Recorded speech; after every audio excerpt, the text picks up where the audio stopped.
This is Dr. Anastasia Chapalas, the scientific healer. And in today's topic, I'm going to talk about common objections to energy healing, such as how can distance healing really work? And do you have to believe in it? Or it's some dark art and it only works some of the time. And you have to be part of some religion, or it's really, really expensive. And so today I'm going to go through these objections one at a time and show you that it's actually all scientifically based. So the first one is you have to believe in it. So do you have to really believe in it? Well, I'm going to tell you about 2 or 3 healing cases, and this is very common, of cases in which the person that was being healed was not aware because they were either in a coma, in the throes of deep dementia, or were a very young child where I was speaking to a parent.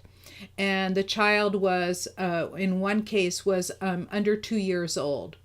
So in those cases, because I did not even speak or connect with that person, the cases were that it actually worked. In the first case was I worked with a coma patient who had been in a bad car accident and was supposed to have died. The doctors all said he has too much brain damage. He's not going to make it. So I got permission from his parents to work on him, and I did most of it distance healing, and he actually woke up 3 weeks later better than he was before he was in the accident. And in the case of a 2-year-old child, he was autistic and had tendencies to be very violent, get very angry very quickly. And every time I did work on him, and we did this once a month for a year, every time I did work on him, he calmed completely down, like he was a completely different little boy, until he got old enough to be able to sustain and hold that. And in the third case, I was working with a lady that had a dementia, and she was actually an alcoholic who was drinking like a whole bottle of vodka every day. So by the time she got into her 70s, there wasn't much left of her brain function.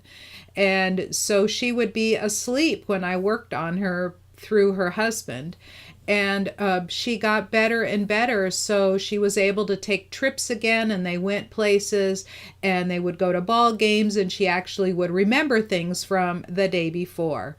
So in this case, I would say that you don't really have to believe in it, and that it really works, and it works long distance. So the second is it's all in your mind. So you're probably aware of placebo studies. And if you look at the statistics of placebo studies, people that are told that you're given a pill and that pill actually will change something, then it actually does. So in a lot of cases, the belief that you can actually get healed, like this pill is the magic thing, that's not energy healing. That is your own self-healing. And in some ways it is energy healing because you're putting the magic on the pill and you're taking it in and you think that the pill has the energy to change you, or the chemical energy to change you, right? But that's not the kind of energy I'm talking about. And the placebo effect is very powerful. So if you think about placebo effect works 40% of the time, and conventional medicine is between 50 and 60% of the time, and homeopathy, which is a form of energy medicine, works 80% of the time, and the other 20%, there are reasons why it doesn't work. That has nothing to do with the effectiveness of the energy medicine. So if you look at those statistics, you'll say it can be in your mind, but the difference between placebo and a form of energy medicine, homeopathy, and those are about the statistics that I have, that when I work with someone, it's between 80 and 90% of the time. So it's far and above the all in your mind.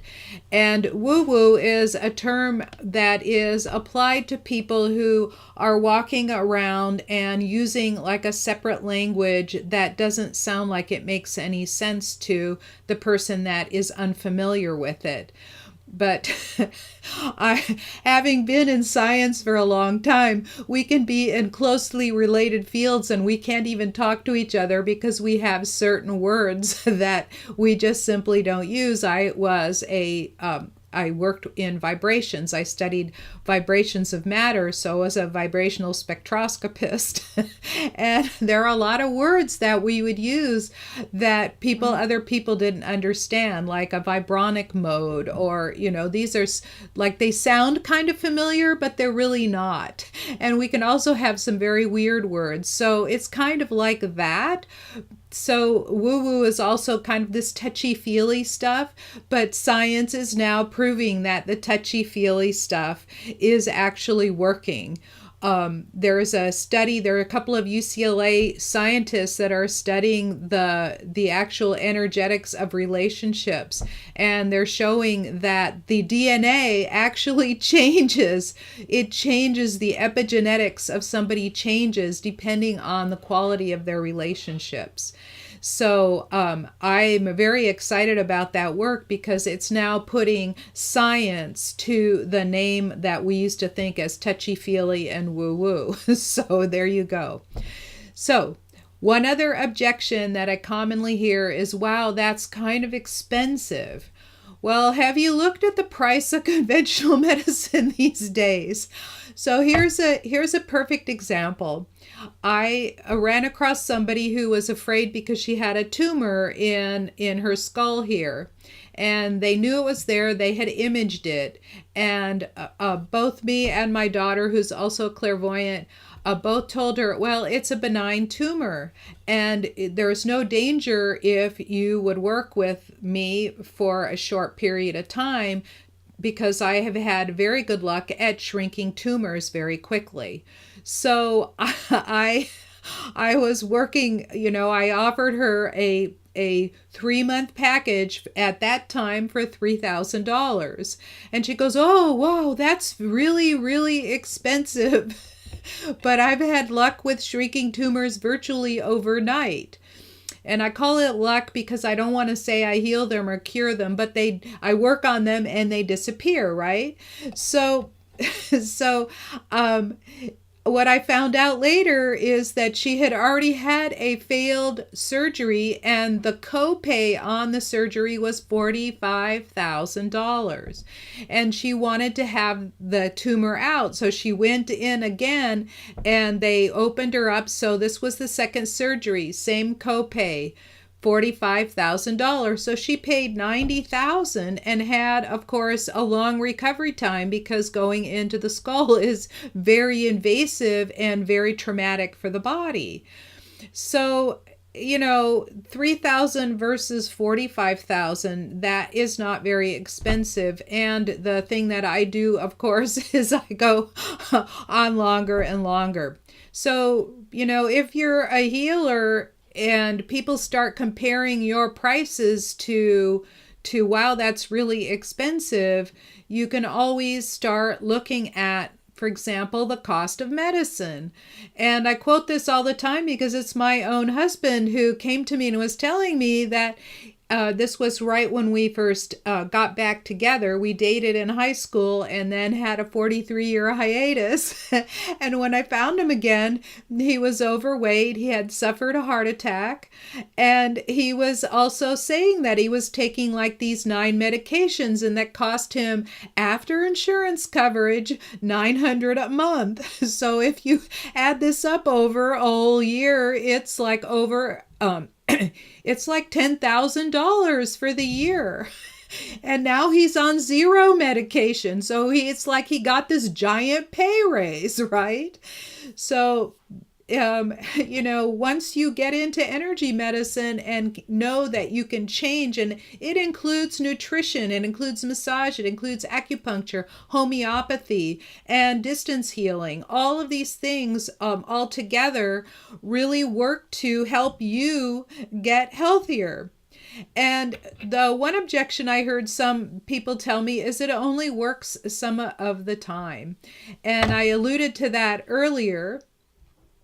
And it doesn't. It works all of the time. But it depends on the receptivity of the person. When I work on an animal, all animals are very accepting, and it always works on them. And one case I had was my daughter's cat ended up with a bad case of diabetes, and he had neurological damage to his hind legs, and he could take 2 steps and then he had to sit down. And he's a 15-year-old cat, and he's walking more or less normally. He's a little slow. He's 15 years old. That's very, very geriatric for a cat. And he's also a big dude. He's like 20 pounds, and that's normal weight. He's not fat. When I hold him, he's like this big. He's really huge, where all the other the cats we have are small, right? So animals, it always works. But on people, a lot of people have in their mind already a block to getting well.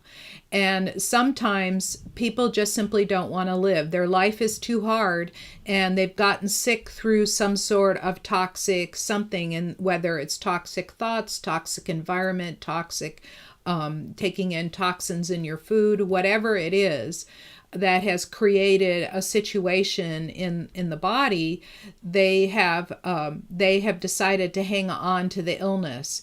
And usually I've now recognized the signs when somebody says, well, this is all just too hard. I really don't want to be here. I really don't want to do this. That's usually a sign that they're not really going to be accepting of it or make it. And in one case, I worked with a gentleman that had throat cancer. The cancer had disappeared, and then several months later, when he said, okay, I've had enough, I stopped working with him.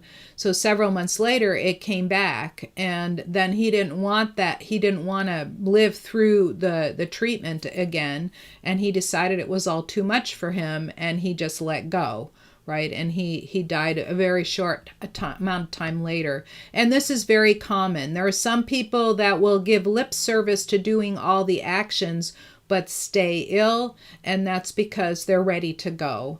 And in cases like that, like in the case of my mom, she kept telling me she wanted to go.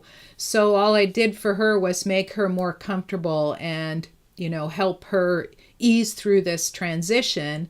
And I did it with a lot of love. I hugged her a lot. I told her I loved her a lot. I just did a lot of caring for her. And that really eased the transition. And I told her that she could go or stay. It was her decision. And she decided to let go. And it was hard on all of us. It took me a long time to get through the grief, but it's okay, right?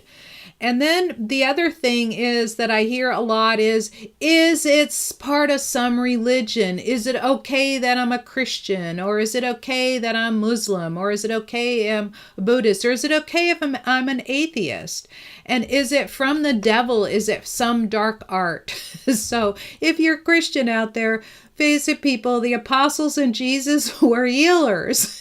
That's what they did. They went from village to village, and they brought, hope and wellness and things like that. They were healers. And it's not just because we all have now developed a whole religion around Jesus Christ as Christians, doesn't mean back then that he was part of any one thing. He just believed in a heavenly Father or a heavenly Spirit, and that there were angels, and there was like this whole other spiritual world. So if you think about it, every single major religion in the world believes in an afterlife and that there are spirits on the other side. So it really doesn't matter. And when I teach it, like I'm teaching a certification program right now, and it is a long-term program in which you get certificates along the way. And I encourage people to heal. And I talked about this exact thing because I have people from all over the world that are in many different religions. And the thing is that it works for all of them. And so these are like the major objections that I hear all the time. And I have experienced actually the opposite of what some of these statements are. And the thing that's interesting about human beings is that once you're in a certain belief system, you kind of get stuck in it, and then it becomes your reality. And the thing is that reality can be way different. It's just like two people growing up in the same household. One becomes, their parents were alcoholics. One becomes an alcoholic and the other becomes a teetotaler. And it's for the same exact reason. The drinker says, well, I have to be an alcoholic. My parents were alcoholics. And the one that's not drinking says, I have to not drink because my parents were drinkers. The same exact reason, right? So it just depends on where your belief system is. So all I'm asking for people is to be open to it. You don't have to hire a healer, but you can just simply be open to it. Even prayer is energy healing, right? And so there are so many aspects of energy healing that you don't have to be stuck in one set of beliefs or one kind of healer, like I'm one kind of healer, but you don't have to be stuck in that. But if you are interested and when you're ready to learn more, I have a certification program and you can learn more about it at scientifichealer.com/energize me. No dash between the energize and me. It's just one word, energize me. And the link will appear below. And then the other is that if you would rather be healed, in other words, that I help you work through this, I have a new program called scienceofacceleratedsuccess.com, and there's a full description of the program, and it's all customized. So you'll be able to see in that customized program. And for those of you that would love to have a chat with me, I've reserved time on my calendar. Go to scientifichealer.com/appointment.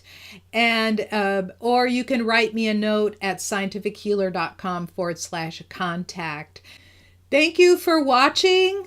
If you like this video, hit the like button below, share it with your friends, and be sure to subscribe to my channel. I put out new videos every Tuesday, and I will see you in the next video.